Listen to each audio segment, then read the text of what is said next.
তেমন কোন নবী না, যেই নবী আমার আপনার নবী এখনো তিনি উম্মতি উম্মতি বলে বলে সোনার মদিনায় কান্দে বলেছে সুবহানাল্লাহ। আমার নবী সাধারণ কোন নবী না, আরশের মালিকের নবী। আমার আল্লাহ রাব্বুল আলামিন এই কারণে বলেছেন আলহামদুলিল্লাহি রাব্বিল আলামিন।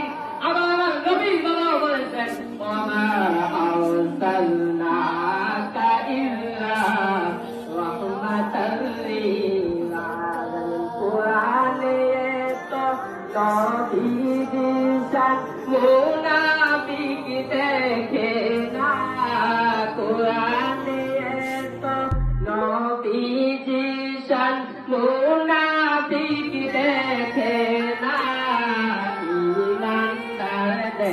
হেদায়েতের নূর ঢুকায়া দিছে, এই হেদায়েত পাইয়া মুসলমান হয়ে গেছে। হেদায়েত যখন মুসলমান হয়ে চলে যাইতেছে, নবীজি ডাক দিয়া বলতেছে তুমি চলে যাচ্ছ কেন? ইয়া রাসূলুল্লাহ চলে যাই। বললে তোমার কাটা হাতটা হয়ে যায় না, যদি কাটা হাতটা হয়ে যাও তাহলে বলবে রাহমাতুল লিল আলামিন নবী কেমনি কাটা হাতটা ঠিক করতে পারে নাই। আমার নবীজি ওই কাটা হাতটা আমার নবীজি যখন লইয়া একসাথে কুটুম বালককে দাওয়া দিতে বাবা, ওই দাদা দেওয়ার সাথে সাথে ওই কাটা হাতটা আগে চাইতে